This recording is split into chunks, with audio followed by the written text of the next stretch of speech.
स्थानिक स्वराज्य संस्थांच्या निवडणुकीमध्ये ओबीसींना कमी आरक्षण मिळालेलं आहे। निवडणूक आयोगाच्या परिपत्रकानुसार ओबीसींचं एका जागेचं नुकसान झालंय। ओबीसी महासंघ निवडणूक आयोगाविरोधात न्यायालयामध्ये जाणार असल्याचं कळतंय।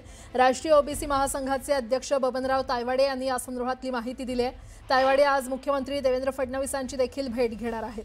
ओबीसी महासंघ कोर्टामध्ये जाण्याची आता तयारीत आहे। तायवाडे यांनी या संदर्भातली माहिती दिली आहे। ओबीसींना कमी आरक्षण मिळाल्याचा दावा त्यांनी केलाय।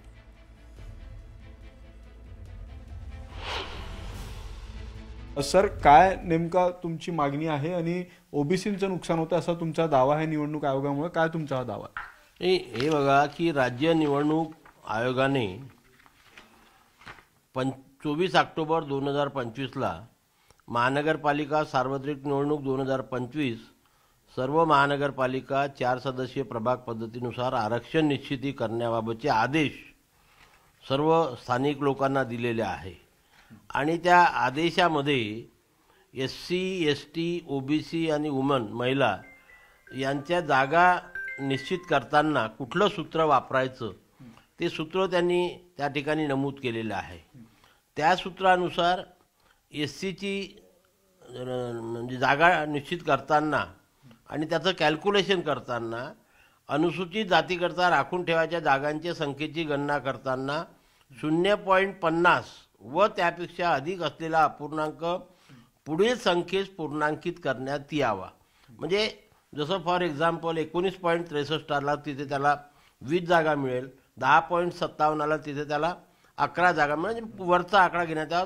सेम सूत्र त्यांनी एसटीच्या बाबतीत वापरलेलं आहे आणि तेच सूत्र त्यांनी महिलांच्या बाबतीत सुद्धा वापरलेलं आहे। परंतु ओबीसीच्या बाबतीमध्ये त्यांनी अशा प्रकारचा आदेश या ठिकाणी दिलेला आहे की नागरिकांच्या मागासवर्ग प्रवर्गाकरता राखून ठेवावयाच्या जागांच्या संख्येची गणना करताना अपूर्णांक आल्यास तो दुर्लक्षित करण्यात यावा। म्हणजे फॉर नागपूरचं जर आपण उदाहरण घेतलं, 10 तारखेला जी सोडत झाली त्यामध्ये 151 जागेच्या 27% जर काढला आपण तर 40.77 येते।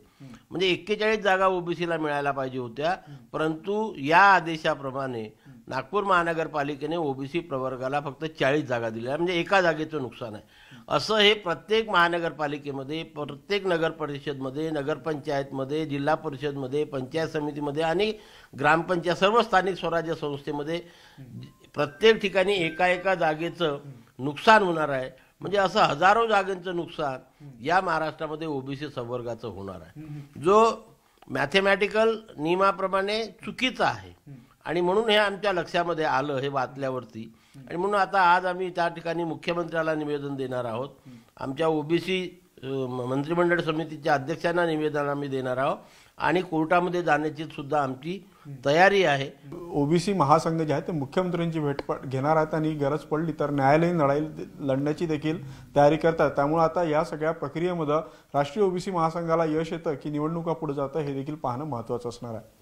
व्हिडिओ जर्नलिस्ट प्रशांत मोहितेसह उदय दिमांडे, न्यूज 18 लोकमत, नागपूर।